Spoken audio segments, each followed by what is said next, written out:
এই অন্ধকারে একাকিত্বভাবে বসে আছি। আমি আজিজুল। আসলে আমার কষ্টটা কেন বোঝাতে চাই না আপনাদেরকে।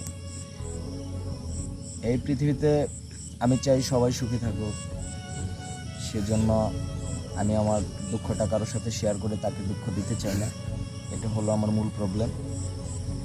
2024 সাল, এই সালটাতে কাউকে যদি কখনো উপকার করতে গিয়েছি, তার অপকারটাই বেশি হয়েছে, কিন্তু আমার মনের অজান্তে। কিছু করার নেই, বিশ্বস্ত মানুষ বিশ্বাস হারাইয়া পর হয়ে গিয়েছে। আমি আপনাদেরকে একটা কথা বলতে চাই, আসলে যার কাছে দুঃখ প্রকাশ করা যাবে তার সঙ্গেই প্রকাশ করবেন। সঠিক মানুষটাকে চিনে নেন, সঠিক মানুষটাকে বিশ্বাস করেন। অযথা মনে কষ্ট নেবেন না, কষ্ট পাবেন না। জীবনটা অল্প দিনের, খুব একটা বেশি দিনের না। তো ভালো থাকবেন, পরবর্তী ভিডিওতে দেখা হচ্ছে ইনশাল্লাহ। হাসি খুশি থাকবেন, কষ্ট নেবেন না। টাটা।